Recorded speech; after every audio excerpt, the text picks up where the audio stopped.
Europe 1, bonjour, le journal des sports.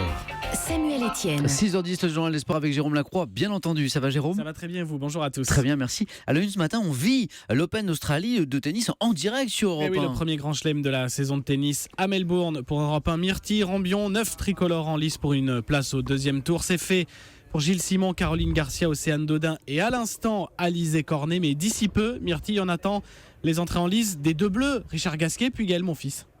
Oui, effectivement, Jérôme, Richard Gasquet qui est à l'échauffement actuellement. Alors pour nos deux derniers mousquetaires qui ne sont pas encore entrés dans le tournoi, on se dit que ce sont des premiers tours a priori à leur portée. Richard Gasquet, par exemple, il va affronter un joueur issu des qualifications et classé 287e mondial, l'Australien Blake Mott. Pas de quoi faire sortir le Biterrois de la sérénité qu'il affiche depuis un peu plus d'une semaine maintenant qu'il est à Melbourne.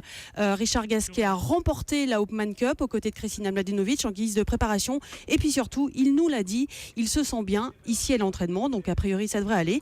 Quant à Gaël Monfils, Jérôme, eh bien lui il va débuter face au Tchèque Jiří Veselý, 53e mondial. Là aussi ça devrait être à sa portée, mais attention quand même parce que Veselý a déjà battu une fois Gaël Monfils, c'était il y a 2 ans à Wimbledon. Et également au programme du jour, Benoît Paire face à Tomias l'Allemand. En attendant, Novak Djokovic à partir de 9h face à l'Espagnol Verdasco. Jérôme, quel est votre mot sport du jour? Qualifié, c'est officiel, les Bleus du hand sont en 8e de finale du mondial après 3 succès en 3 matchs au premier tour. C'est sans jouer qu'ils ont appris la bonne nouvelle. Les Russes, en battant les Polonais hier soir, c'était un autre match du même groupe, assurent aux experts une présence au tour suivant, dont toutefois on ne doutait pas vraiment. L'important désormais, c'est d'assurer la première place du groupe. Ce soir 20h45 à Nantes, avant-dernier match du premier tour France-Russie, une étape à ne pas négliger. L'un des plus anciens, Cédric Soraindo, de le rappeler. On n'a pas pour habitude de brûler les étapes. Je pense qu'il nous reste encore deux gros matchs. Donc à nous de continuer à travailler sur ces matchs-là pour pouvoir justement entamer de la meilleure des façons le 8e de finale qui nous sera proposé. Des propos recueillis par Christophe Lamar. Pour Europe 1, après la Russie, ce sera la Pologne jeudi. Dernier match donc avant les 8e de finale. En bref, le foot, Dimitri Payet est désormais détesté des supporters de West Ham. Le joueur des Bleus veut quitter Londres, il l'a dit.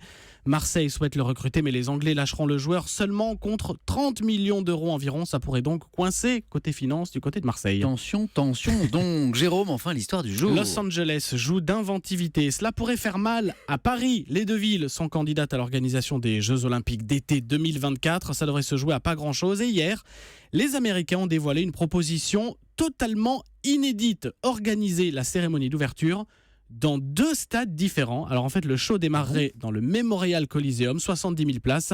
Puis la torche olympique serait amenée via un relais jusqu'au LA Stadium, aux tribunes garnies de 100 000 spectateurs. Verdict de la ville choisie le 13 septembre. À suivre donc. Merci beaucoup, Jérôme Lacroix.